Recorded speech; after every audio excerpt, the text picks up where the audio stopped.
மக்களை இந்த வீடியோ நம்ம என்ன பேச போகிறோன்னா, தேமுதிகவை எடப்பாடி பழனிசாமியில் இருக்கக்கூடிய அதிமுக ஏமாத்திருச்சு. ஒரு ராஜ்யசபா சீட்டுங்கிறதுல ரொம்ப கான்ஃபிடண்ட்டாக இருந்தாங்க பிரேமலதா விஜயகாந்த் அவர்கள். இன்றைக்கி பார்த்தீங்கன்னா ஊடகங்களை சந்திக்காமல் அப்படியே அமைதியாக கடந்து போகிறாங்க. அவங்களால எப்படி ரியாக்ட் பண்ணுறதுனே தெரியல. அவங்களோட பையன் விஜய் பிரபாகரன் நினைக்கிறேன், அவர் பார்த்தீங்கன்னா சோஷியல் மீடியாவில் ஒரு ஹேஷ்டேக் போட்டு அந்த ஹேஷ்டேக்கை டிலீட் பண்ணுறார். என்ன பண்ணுறதுனே தேமுதிக இல்லை. தேமுதிகவை எடப்பாடி பழனிசாமி தலைமையில் இருக்கக்கூடிய அதிமுக ஏமாத்திருச்சு அப்படிங்கிறது யதார்த்தமான உண்மை. இந்த விஷயம்லாம் விஜய் அண்ணாக்கு ரொம்ப தெளிவாக தெரியும். ஒவ்வொரு தடவையுமே அதிமுகவோட கூட்டணிங்கிற பேசுபொருள் வரும்போது யாரை வச்சாலும் மறுத்துக்கிட்டே இருந்தார் விஜய் அண்ணா. நல்லா கவனித்து பார்த்தா விஜய் அண்ணா ஒரு விஷயத்தை ரொம்ப தெளிவாக புரிஞ்சுக்கிட்டதுனால தான் இந்த வேலையை பார்க்குறார். இப்போ இருக்கக்கூடிய தருவாயில் விஜய் அண்ணாவோட நிலைப்பாடை இந்த இடத்துல நான் தெளிவுபடுத்தணும்னு நினைக்கிறேன். எடப்பாடி பழனிசாமி கொள்கை கூட்டணி ஒன்றும் கிடையாது. அவருக்கு வந்து தன்னை அரசியல் படுத்தணுங்கிறது மட்டும்தான் பிரதானமானதாக இருக்குது அப்படிங்கிறதா அவரை நல்லா கவனிக்கும் போது ரொம்ப தெளிவாக தெரியுது. தன்னுடைய அரசியல் பாணிக்கு பிரச்சனை இல்லாமல் அவர் என்ன வேணா பண்ணுவார் அப்படிங்கிறது அவருடைய கடந்த கால வரலாறை பார்க்கும்போது தெரியுது. உஷாரான தாவேகா, ஏமாந்து போன தேமுதிக, என்ன கதை இது அப்படிங்கிறத இந்த வீடியோவில் பார்க்க போகிறோம்.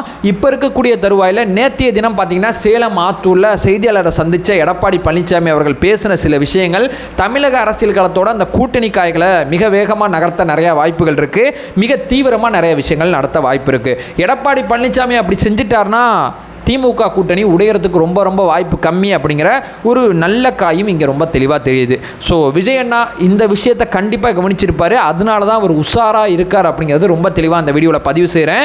ஸோ விஜய் அண்ணாவோட ஆங்கிள், எடப்பாடி பழனிசாமி தன்னை எப்படி முன்னிலைப்படுத்துகிறார் அப்படிங்கிற அவருடைய யூகம், இது அத்தனையுமே இந்த வீடியோவில் நம்ம தெளிவாக பேசலாம். ஒரு நல்ல ஆரோக்கியமான உரையாடல் ஒன் பை ஒன்னாக தெளிவாக நம்ம பார்க்கலாம். உற்சாக வணக்கங்கள், வாங்க பதிவுக்குள்ளே போகலாம். இப்போ முதல் விஷயமாக்களே, தன்னுடைய ஆட்சியை காப்பாற்றுறதுக்கு ஓபிஎஸ் அவரோட துணை தேவை. ஓபிஎஸோட கூட்டணி வச்சுட்டார். ஒன்று முடிஞ்சா, ஆட்சியை கைப்பற்றின பிறகு, ஆட்சி ஓரளவு நடந்த பிறகு எலெக்ஷனை சந்தித்த பிறகு அதிமுக தோல்வியை தருவது. அப்போது கட்சியில் இரட்டை தலைமை அப்படிங்கிறத அது வரைக்கும் அனுசரித்து போன எடப்பாடி பழனிசாமி தோல்விக்கு பிறகு ஒற்றை தலைமை அப்படிங்கிற கோஷத்துக்கு வராரு. ஓபிஎஸ்ஸை கட்சியை விட்டு நீக்கிறார். அதுக்கப்புறம் பார்த்தீங்கன்னா அதிமுக அப்படிங்கிற கட்சி பெரிய லெவலில் எலெக்ஷனில் தோற்று போனதுக்கு பாஜக தான் காரணம் அப்படிங்கிற ஒரு அஜெண்டாவை கட்சிக்குள்ளே பரப்புறாரு. மூத்த தலைவரோட ஒப்புதல் காரணமாக பாஜகவோட கூட்டணி வேணாம் அப்படிங்கிற முடிவுக்கு வராரு. தக்க சமயம் வரட்டும், அதுக்கப்புறம் நம்ம பார்த்துக்கலாம். கழட்டி விடணும்னா காரணம் இல்லாமல் கழட்டி விடக்கூடாது, தொண்டர்கள் ஏற்றுக்கொள்ளும் வகையில் கழட்டி விடணும் அப்படின்னு சொல்லி அந்த காரணத்துக்காண்டி வெயிட் பண்ணார். அந்த காரணம் எப்போ வருதுன்னு சொல்லி பார்த்துக்கிட்டே இருக்கும்போது அண்ணாமலை அவர்கள் ஜெயலலிதா அவர்களை பற்றி பேசின சில கருத்துக்கள், ஊழல்வாதி அப்படிங்கிற சில கருத்தை அடிப்படையாக வச்சு அதிமுக வந்து பாஜகவோட கூட்டணி இல்லை, ஒட்டும் கிடையாது, உறவும் கிடையாது, 2024 இல்லை 2026 வரைக்கும் கூட்டணி கிடையாது அப்படின்னு சொல்லி எடப்பாடி பழனிசாமி அவர்களை தாண்டி ஜெயக்குமார் அவர்கள் ரொம்ப கத்துனாங்க. ஆனால் இன்னைக்கு தினம் என்ன நடந்திருக்கு அப்படிங்கிறத கவனித்து பார்த்தா எடப்பாடி பழனிசாமி எப்படிப்பட்ட வேலைகளை பார்க்குறாரு அப்படிங்கிறது ரொம்ப தெளிவாக தெரியும். ஸோ அதுக்கப்புறம் தொடர்ச்சியாக என்ன நடக்குது, சரி நம்ம ஒரு வலுவான கூட்டணி அமைச்சிடலாம் அப்படின்னு சொல்லி எடப்பாடி பழனிசாமி தன்னுடைய கட்சியோட தலைவர்கள் தொண்டர்கள் மத்தியில் பேசிக்கிட்டே இருக்காரு. ஆனால் வலுவான அணியை அவரால் அமைக்கவே முடியல. தேமுதிகவை தாண்டி அவரால் வேற யாரையுமே வச்சு எந்த காயும் நகர்த்த முடியல. ஸோ தேமுதிக அப்படிங்கிறது பார்த்தீங்கன்னா பாராளுமன்ற தொகுதி பங்கில் ராஜ்யசபா சீட்டுங்கிறத தொடர்ச்சியாக வலியுறுத்துறாங்க. அந்த சமயம்லாம் தேமுதிக என்ன சொன்னாலும் ஆமாஞ்சாமி போட்ட எடப்பாடி பழனிசாமி இந்த தினம் பார்த்தீங்கன்னா தேமுதிகவை ஏமாற்றத்துக்கு உள்ளாக்கியிருக்காரு. பிரேமலதா விஜயகாந்த் அவர்கள் ஊடகத்தை சந்திக்காமல் அமைதியாக கடந்து போயிருக்காங்க. அப்போ தான் அவங்களுக்கு புரியுது நம்ம ஏமாற்ற பார்த்தோம் அப்படிங்கிற யதார்த்தமான உண்மை. ஸோ அவங்க ஏமாற்றப்பட்டதுக்கான காரணம் என்னென்னா, எடப்பாடி பழனிசாமி அன்னைக்கு தேமுதிக வேற மாதிரி பார்த்தாரு, இன்னைக்கு எடப்பாடி பழனிசாமி தேமுதிக வேற மாதிரி பார்க்குறார். ஏன்னா அவருடைய செய்தியாளர் சந்திப்பிலே அது ரொம்ப தெளிவாக தெரியுது. அதுக்கப்புறம் எடப்பாடி பழனிசாமி வந்து தன்னுடைய கட்சியிலே பார்த்தீங்கன்னா ஒரு அதிருப்தி குழல் கிளம்புது. பாராளுமன்ற தோல்விக்கு அப்புறம் பெரிய லெவலில் கட்சியை ஒருங்கிணைக்கணும், எடப்பாடி பழனிசாமி சம்மதிக்கணும் அப்படிங்கிற பெரிய லெவலில் குரல்கள் எழ ஆரம்பிக்குது. அந்த குரல்கள் அத்தனையுமே ஒடுக்கிற வேலை, நசுக்கிற வேலையை தொடர்ச்சியாக இவ்வளோ காலம் பார்த்துட்டு இருந்தார். திமுகக்கு எதிராக எந்த விதமான அரசியல் நரேட்டிவும் செய்யலை, திமுகக்கு எதிராக பெரிய சண்டைகள் எதுவுமே செய்யலை. யார் அந்த சார் அப்படிங்கிற ஒரு விஷயத்தில் வேணால் அதிமுக கிரெடிட் கொடுக்கலாம். அதை தாண்டி அதிமுக தமிழக அரசியல் களத்தில் பேசு பொருளாக இந்த கடந்த 3 மாதத்தில் என்னத்தை உருவாக்கியிருக்கு அப்படின்னு சொல்லி தொடர்ச்சியாக பின்னாடி திரும்பி பார்த்தீங்கன்னா எந்த கேள்விக்கும் பதில் கிடையாது. அதிமுக எந்த விதமான எதிர்க்கட்சி வேலையும் செய்யலை. ஒரு கட்டத்தில் பார்த்தீங்கன்னா கட்சி ஆரம்பித்த விஜய் அண்ணா பெரிய லெவலில் தன் கூட இணைவார் அப்படின்னு சொல்லி ஒவ்வொரு காயாக போட்டு பார்த்தாரு. பாராளுமன்ற எலெக்ஷனில் விஜய் அண்ணா எந்த கட்சிக்கும் ஆதரவில்லை அப்படிங்கிற நிலைப்பாடை எடுத்தார். பாராளுமன்ற எலெக்ஷனுக்கு அப்புறம் தொடர்ச்சியாக பார்த்தீங்கன்னா தாவேகாவோட கூட்டணி அமைக்கிறதுக்கு ஏராளமான வாய்ப்புகள் இருக்குன்னு சொல்லி செய்தியை கசிய விட்டார். ஆனால் தாவேகா தேமுதிக கிடையாது. தாவேகா எப்போதுமே உஷாராக இருந்துச்சு. ஒவ்வொரு தடவையும் இந்த செய்தி வரும்போதும் எதுவுமே பேசாமல் அமைதியாக இல்லாமல் தொடர்ச்சியாக கான்ஃபிடண்ட்டாக மறுப்பு செய்திகளை வச்சு வெளியிட்டாங்க. ஒரு தடவை பொதுச் செயலாளர் மூலமாக வெளியிட்டாங்க. ஒரு கட்டத்தில் பார்த்தீங்கன்னா பிரசாந்த் கிஷோர் அவர்களோட இன்டர்வியூவில் எந்த இடத்துல எடப்பாடி பழனிசாமி அவர்களோட ட்ரிகர் பாயிண்ட் வருதுன்னா, பிரசாந்த் கிஷோர் இன்டர்வியூவில் ஒரு கேள்வி கேட்குறாங்க, அதிமுக தாவேகா கூட்டணி அமைய வாய்ப்பு இருக்கா, இந்த ஐடியாவை தூக்கி குப்பையில் போடுங்க, இந்த தாட் ப்ராசஸில் விஜய் அண்ணா இல்லை அப்படிங்கிற ஒரு விஷயத்தை பிரசாந்த் கிஷோர் அவர்கள் அந்த ஓப்பன் மீடியாவில் தந்தி டிவியில் இன்டர்வியூ கொடுத்த பிறகு இனிமேல் இந்த காய் நகராது, நம்மளால் ஒரு கூட்டணியை அமைக்க முடியாது, உள்ளதே நம்ம கட்சிக்குள்ளே நம்ம தலைமையை கேள்வி கேட்குறாங்க, நம்ம ஏதாவது பண்ணி ஆகணும், வேறு விதமான சமரசங்கள் செஞ்சு தான் ஆகணும் போல அப்படின்னு சொல்லி பிஜேபி பக்கம் போகும்போது தேமுதிகவை மட்டுப்படுத்துகிறார். ரொம்ப தெளிவாக தெரியும்.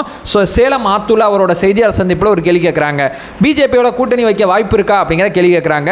ஒவ்வொரு தடவையும் இந்த பிஜேபி அப்படிங்கிற வார்த்தை வந்தாவே மைக்குக்கு முன்னாடி போய் நின்று இல்லைங்க அதுங்க இதுங்கன்னு சொல்லி கத்தக்கூடிய எடப்பாடி பழனிசாமி அவர்கள், அவரை தாண்டி பேசக்கூடிய ஜெயக்குமார் அவர்கள் இந்த இடத்துல எதையுமே பேசாமல் இன்னும் 6 மாதம் இருக்குங்க, எங்களோட ஒரே எதிரி திமுகவை வீழ்த்துறதுக்கு நாங்கள் வாக்குகள் சிதறாமல் என்ன வேலை பார்க்கணுமோ அந்த வேலையை பார்ப்போம், நாங்கள் 6 மாதத்துக்குள்ளே உங்களுக்கு எல்லா காயும் நகர்ந்துரும் அப்படிங்கிற அந்த பிஜேபி கூட்டணிக்கு அதாவது ஒரு திரையை போட்டார்ல, அந்த திரையை லைட்டாக விளக்கி விட்டு அப்படியே எட்டி பார்த்துருக்கார். ஸோ இனிமேல் பிஜேபி கொஞ்சமாக எட்டி பார்க்கும், 2 பேரும் கொஞ்சமாக பக்கத்தில் போவாங்க, அவங்க கொஞ்சம் பக்கத்தில் போவாங்க, அதுக்கப்புறம் 2 பேர் பார்த்தீங்கன்னா பொது இறுதி திமுக வீழ்த்த நாங்கள் ஒன்று சேர்ந்தோம் அப்படிங்கிற ஒரு விஷயத்தை முடிப்பாங்க.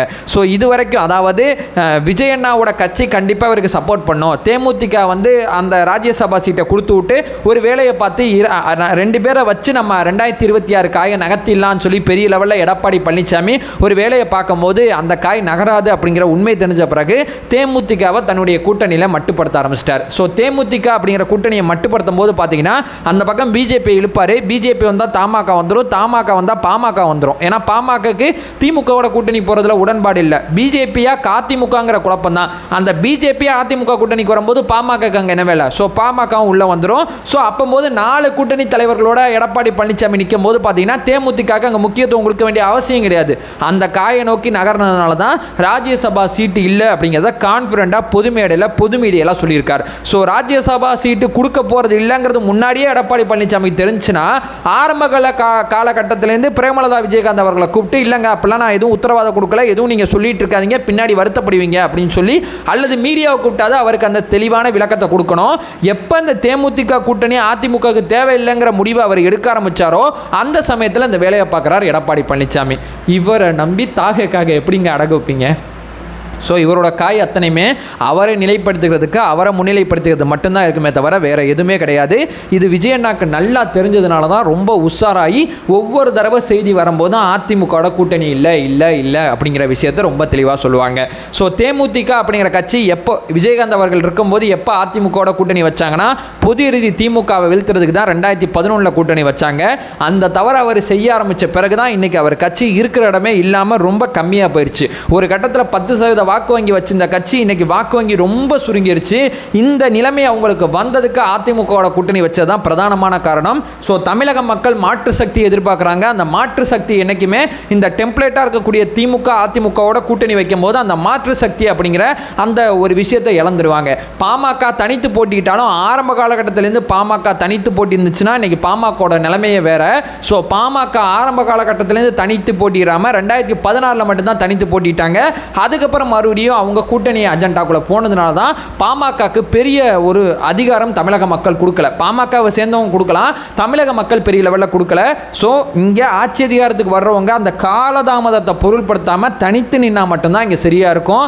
ஸோ சீமானோட பேசி பார்த்தாரு வேலை ஆகலை, தாவேக்காவோட பேசி பார்த்தாரு வேலை ஆகலை, தேமுதிக வச்சு மட்டும் ஒன்றும் பண்ண முடியாது. சரி வழக்கம் போல் நம்ம கூடாரம் பிஜேபிக்குள்ளே போயிட வேண்டியதான், போனால் தான் நம்மளால் இந்த அரசியல் காலத்தில் நிலையாக இருக்க முடியுங்கிறத புரிஞ்சுக்கிட்ட எடப்பாடி பழனிசாமி கொள்கை கோட்பாடு அத்தனையுமே தள்ளி வச்சுட்டு சூழ்நிலைக்கு ஏற்றபடி தன்னுடைய அஜெண்டாக்கு ஏற்றபடி முடிவெடுக்கிறாரு.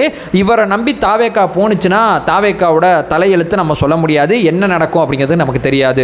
ஸோ பொறுத்திருந்து பார்க்கலாம். இதுவரைக்கும் எடப்பாடி பழனிசாமி அவரோட ஆங்கிள் இப்படி தான் இருக்குது. சேலம் ஆத்தூர் சந்திப்பு, செய்தியாளர் சந்திப்பு பல்வேறு விதமான கேள்விகளுக்கு தொடக்கப்புள்ளி அமைஞ்சிருக்கு. எல்லாத்தையும் யோசிச்சு பார்க்கும்போது கண்டிப்பாக இவங்க 2 பேரும் மறுபடியும் மெர்ஜ் ஆகிறதுக்கு ஏராளமான வாய்ப்புகள் இருக்குது இப்போ இருக்கக்கூடிய காலகட்டத்தில். ஸோ தாவேக்கா தனியாக இருக்கிறது தான் தாவேக்காக்கு நல்லது அப்படிங்கிறது அகெயின் இன்னொரு தடவை ப்ரூவ் ஆகிருக்கு அப்படிங்கிற விஷயத்தை சொல்லிட்டு இந்த வீடியோ நான் என் பண்ணிக்கிறேன். நம்ம சேனலை ஃபர்தராக ஃபாலோ பண்ணிங்கன்னா பொலிட்டிக்கல் சார்ந்து பல்வேறு விஷயங்களை பற்றி நம்ம பேசிகிட்டு இருக்கோம். நம்மளோட ஒரே நோக்கம் அறியாமை அகற்ற வேண்டும், அறியாமை அகற்றப்பட வேண்டும். Thank you so much.